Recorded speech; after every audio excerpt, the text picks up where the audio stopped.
Servicio informativo Desayúnese con las noticias. Tiempo de entrevista. Nos acompaña el licenciado Jorge Acaiturri, coordinador del Partido Social Cristiano.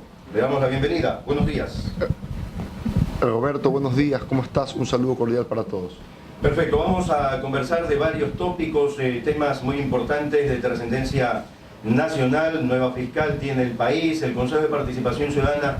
¿Cómo ves aquello de que hay algunas posturas de que quieren desaparecerlo? Bueno, yo siempre tuve una postura sobre este tema, ¿no? Y lo he dicho en entrevistas anteriores. Para mí, en la consulta popular anterior, se perdió la oportunidad de darle más opciones para decidir al pueblo sobre este tema. Es decir, se perdió la oportunidad de que la pregunta sea, ¿usted desea que el Consejo de Participación Ciudadana actual sea reemplazado por un consejo transitorio de un año y después desaparezca definitivamente para devolver sus competencias a la Asamblea, sí o no? ¿Y en ese año qué trabajo vamos a hacer? Mira, Roberto, ellos, el mandato que le dio el pueblo ecuatoriano es auditar, fiscalizar, impulsar la participación ciudadana y nombrar nuevos organismos de control. Pero en todo caso, las democracias modernas funcionan con tres poderes: ejecutivo, legislativo y judicial. Y el legislativo es el que representa los distintos pensamientos de la sociedad ecuatoriana. El Consejo de Participación Ciudadana en el Ecuador, no podemos negar que ha estado politizado. Fue el instrumento que utilizó el gobierno anterior para apoderarse de todas las funciones del Estado. Y en la actualidad, por más de que los consejeros fueron escogidos democráticamente, no podemos negar que hubo injerencia directa e indirecta de partidos y de actores políticos, con lo cual se pierde el sentido de que estos consejeros hayan sido propuestos y escogidos por las corrientes ciudadanas, por lo cual yo sí creo que debe haber una consulta popular para que sea el pueblo el que decida si quiere que el Consejo se mantenga con las mismas competencias, si quiere que el Consejo se mantenga con distintas competencias, como por ejemplo pudieran ser fiscalizar, por supuesto, impulsar la participación ciudadana, pero no designar organismos de control y trasladarle estas competencias a la Asamblea, o desaparecer definitivamente y que esas competencias se trasladen a la Asamblea. Nuevamente a las urnas, más gastos para el Estado ecuatoriano. Sí, pero mire, uno no puede dejar que las instituciones que no funcionan bien o que las leyes malas se mantengan por no cambiarlas. Hay que cambiarlas. A la larga, ¿cuál es el objetivo? Que la sociedad en su conjunto pueda funcionar bien. Entonces, eso es algo que no debe ser una tara para los cambios que se deben de hacer. Perfecto. La nueva fiscal que tenemos, ¿qué lectura le da a esa designación y qué se espera de pronto de ella? A ver, claro y conciso, yo no voy a hablar de la forma en la que se la eligió, porque ya sabemos que hay muchísimas dudas sobre eso por el examen escrito en el cual obtuvo una calificación baja y porque en las redes sociales hemos visto que su exposición no fue la mejor. Sin embargo, le deseo la mejor de las suertes y simplemente espero lo que esperan todos los ecuatorianos, que actúe con transparencia, porque esa es la función de la Fiscalía General del Estado, actuar con transparencia y que no se someta absolutamente a nadie más que a la ley, la justicia y el pueblo. Casos importantes que deben conocerse, la verdad, por ejemplo, el secuestro y asesinato del grupo periodístico de Diario El Comercio, que está eso allí en reserva y el Ministerio de Defensa, pese a que hay una disposición del presidente de la República, no ha entregado esa información. Bueno, deben de conocerse, debe hacerse una investigación a fondo, más profunda, y ella tendrá que analizar todos los elementos de juicio, ¿no? Correcto. El retiro del asilo político a Julian Assange, su detención, ¿qué se puede opinar respecto a este tema? Casi 7 años este señor en la embajada ya ha estado haciendo y deshaciendo como él ha querido. Mire, el señor Assange claramente ha violado de forma constante los protocolos de asilo, como por ejemplo interferir en la política interna de las naciones. Yo creo que el asilo está bien retirado por parte del Estado ecuatoriano. Y más aún, lo que quienes critican esta medida no dicen, porque dicen que es un crimen de lesa humanidad, el cual yo no veo. Crimen de lesa humanidad es aupar y apoyar a un gobierno dictador, autoritario, criminal, asesino, como el de Maduro en Venezuela. Eso es un crimen de lesa humanidad y ahí no dicen absolutamente nada. Después dicen que es la mayor traición a la historia de América Latina. Tampoco entiendo por qué. Más bien este señor ha violentado suelo ecuatoriano, como es la Embajada de Ecuador en Londres, y como digo, violado de forma constante los protocolos de asilo, por lo cual yo creo que el asilo está bien retirado. Pero lo que no se dice es que el Ecuador firma un compromiso con Gran Bretaña, en el cual Gran Bretaña no va a trasladar al señor Assange a ningún país con pena de muerte, cuidando la integridad y el derecho a la vida del señor, ¿no? Correcto. María Fernanda Espinosa, ex canciller, se habla de que hubieron irregularidades en la carta de naturalización de este señor Assange, y también se habla de investigar a Ricardo Patiño. Mire, claramente la nacionalización del señor Assange se la dieron en condiciones bastante oscuras. Ojalá que la Asamblea ahora tenga la oportunidad de investigar cómo fue el proceso de naturalización, y de no haber sido el procedimiento correcto, por supuesto, llame a juicio político y que se decida ahí el futuro político de la señora, ¿no? 8 de la mañana, 34 minutos, Radio Cristal, servicio informativo, desayúnese con las noticias, entrevista con el licenciado Jorge Acaiturri. El tema que es muy importante también, el económico. El presidente está por Washington firmando cartas de intención, consiguiendo más créditos para tratar de sacar al país adelante. ¿Cómo ves aquella postura de que este gobierno está haciendo acercamientos con organismos multilaterales, cosa que no se hizo con el expresidente Correa? A ver, eso hay que analizarlo de fondo.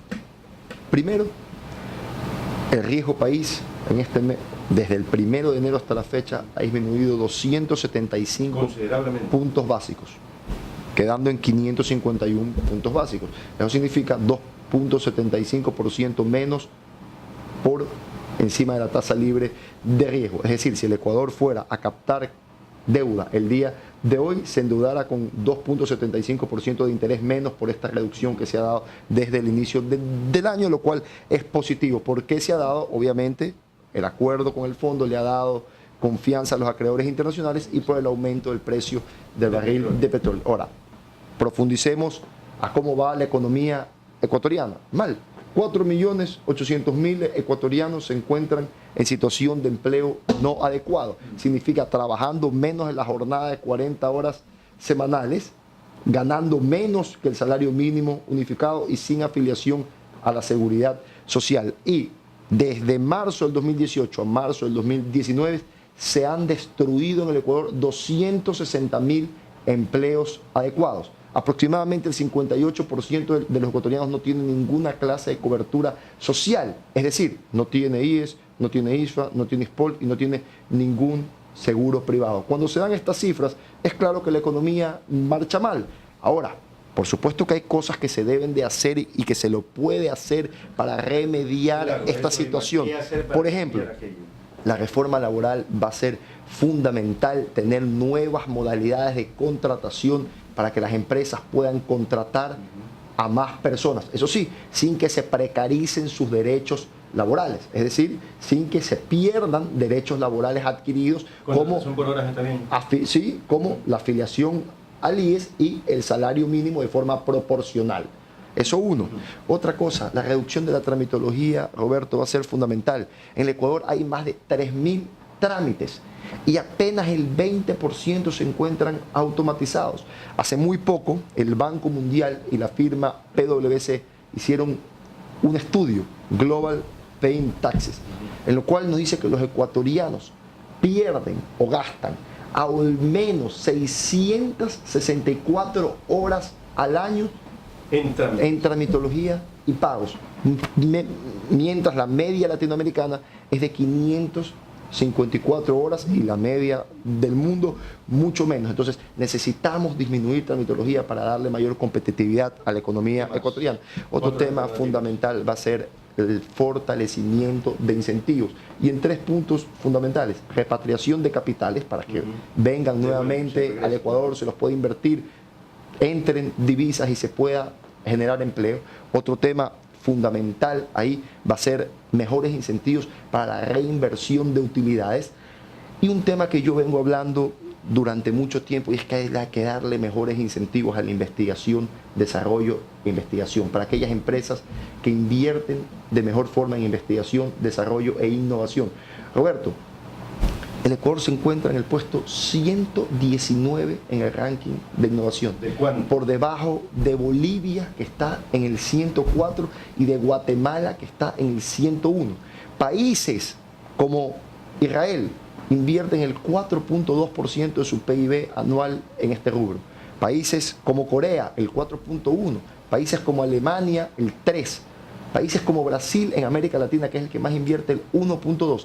Ecuador invierte apenas 0.2% de su PIB en investigación, desarrollo e innovación. Porque no es un país atractivo para que vengan inversiones a invertir, para que más gente quiera producir con valor agregado, y por eso hay que enfocar los incentivos hacia allá. ¿Para qué? Para que nuestra producción de bienes y servicios con valor agregado aumente, se la pueda exportar generando divisas y empleo. Esto va a ser fundamental. Otro tema que tiene que darse ya es la reducción arancelaria. No puede ser que productos o insumos agrícolas que no se producen en el Ecuador tengan aranceles tan altos. Señores, hay que bajarlos a cero para darle competitividad al agro ecuatoriano. En el caso de las piezas y partes, que son los CKE para manufactura, hay que poner una tabla flat de 5%. Y en el caso de producto terminado, hay que poner también una tabla flat para todas las partidas del 10%, para que los precios de los productos bajen, ¿ya? Para que los usuarios puedan consumir más y para que el Estado pueda recaudar más. Ahora, y se elimina el contrabando y la economía informal. Claro. Pero también, ojo, si se va a poner en 10% la importación de productos terminados, también hay que hacer lo otro que le digo. Hay que poner a los insumos agrícolas 0% de arancel y a los CKDs de manufactura el 5% para que la economía ecuatoriana pueda competir. Jorge, ¿por qué crees que de pronto no se aplican estas cosas que son importantes para mejorar la economía del país? Mire, desgraciadamente yo creo, al señor Moreno, al presidente de la República, usted no le puede echar la culpa de lo que él heredó. Lo que sí le puede exigir es que solucione los problemas que existen, porque para eso lo escogió el pueblo. El pueblo no lo escogió para que sea un simple observador, lo escogió para que sea un actor, para que solucione sus problemas. Y yo creo que ahí ha habido inmovilidad de muchos sectores del gobierno nacional. Espero yo que en los próximos días puedan tomar mejores decisiones para reactivar la economía, para que el país sea más competitivo, para que se pueda volver a generar empleo y para que el país pueda crecer económicamente. 8 de la mañana, 41 minutos para ir terminando esta entrevista con el licenciado Jorge Acaiturri. Cuénteme cómo va el tema del IES, qué lectura se le da. Fue caja chica del gobierno anterior durante 10 años y ahora se habla de que está en quiebra. A ver, en el caso del IES y por el poco tiempo que nos queda, voy a intentar hacer una exposición rápida, ¿no? Uno, claro que fue caja chica del gobierno anterior y eso es algo que no se puede dar más. De hecho, hay que sincerar los estados financieros del IES para saber en qué se invirtió el dinero. Reducir personal también se habla. Sí, y si los estudios que se hicieron para esas inversiones fueron los correctos o se los hizo por presión del Poder Ejecutivo. Porque, a ver, por ejemplo, Toachi Pilatón, y con inversión del IES, ¿está generando rendimiento para la institución que se esperaba? ¿Sí o no? No. Le pregunto yo, ¿las inversiones del BIES están generando los rendimientos que se esperaban? ¿Sí o no? No. ¿El Estado está cumpliendo con pagar lo que tiene que pagarle por el préstamo y las deudas que tiene con el IES? ¿Sí o no? No. Entonces, esas cosas hay que analizarlas. Uno. Después, así no sea popular lo que voy a decir, son cosas que se tienen que analizar. Yo creo que sí se malinterpretó lo que dijo el presidente del Consejo Ejecutivo, el señor Granda, cuando habló de que la jubilación tenía que extenderse a 80 años. No, eso no fue lo que él quiso decir. Lo que él quiso decir es que la estimación de vida en el mundo occidental ha aumentado hasta aproximadamente 80 años. Y las estructuras de seguridad social en el mundo se las hizo después de Bretton Woods, cuando la estimación de vida era de 60 años aproximadamente. Muchos países en el mundo ya, estilo Francia, España, Suecia y etcétera, han tomado la decisión de extender el periodo de jubilación por 5 años. Esa es una medida que tiene que estudiarse en el Ecuador. Yo creo que podría darse una extensión de 5 años, es decir, de los 60 a los 65 y con al menos 420 aportaciones. Ahora, eso lo digo como ejemplo, pero quien tiene que determinar si esto se hace o no es un estudio técnico que debe ser presentado ante la ciudadanía en su momento. Hay otros rubros, tú hablabas de la reducción del personal. El IES tiene aproximadamente 37.000 funcionarios. A mí lo que me parece increíble es que aproximadamente 11.500 sean administrativos. Es decir, el municipio de Guayaquil tiene aproximadamente 3.980, casi 4.000 funcionarios y presta una cantidad de servicios y hace una cantidad impresionante de obra. El IES presta servicios de salud, pensiones, riesgos al trabajador y seguro social campesino, y tiene 4 veces más funcionarios, a pesar de que es a nivel nacional, que lo que tiene el municipio de Guayaquil. Yo creo que con las nuevas tecnologías y la automatización, ahí se puede hacer más eficiente el gasto. Otro tema fundamental van a ser las compras públicas. Mira, esto es un tema que yo vengo hablando no solo para el IES, sino para el Ministerio de Salud, porque ahí puede haber un ahorro importante y encima se puede mejorar la calidad de los fármacos que se le entrega a la ciudadanía. En los TDR, que son los términos de referencia para la compra de fármacos, no es requisito las pruebas de bioequivalencia. Eso tiene que darse. Las pruebas de bioequivalencia son las que miden el fármaco original y el genérico con la misma dosis y en el mismo tiempo. Y eso no se lo está haciendo y por eso no se sabe la calidad de los fármacos que se entregan. Otro tema fundamental. En su momento, el presidente del Consejo Ejecutivo del IES, que si mal no recuerdo era Richard Espinosa, cambió la codificación de los porcentajes que le toca a cada fondo y sacó plata del fondo de pensiones para nutrir el fondo de salud. Eso es algo que se tiene que revertir ya, porque le quita sostenibilidad al fondo de pensiones. Y otro tema fundamental que se tiene que abordar ya es el tema del traslado a las clínicas privadas, porque ahí no hay un procedimiento preestablecido, eso sí, con ciertos márgenes como debe de ser, y hay abuso de sistemas sin lugar a dudas. El IES invirtió muy fuertemente en salud ambulatoria, en hospitales del día, y en cambio tiene las clínicas privadas abarrotadas por esos servicios. Yo sí creo que los traslados a clínicas privadas pudiera darse en donde hay déficit de especialistas médicos, es decir, enfermedades catastróficas y las 4C, cerebro, corazón, columna y cadera, que es en donde está el grueso del déficit de especialistas médicos. Yo creo que haciendo todas estas reformas se puede comenzar a corregir los desequilibrios financieros que tiene el IES. Perfecto, cambios urgentes en el IES. Gracias al licenciado Jorge Alcaiturri por estar acá en Radio Cristal. Roberto, gracias a ti y un fuerte abrazo para la ciudadanía.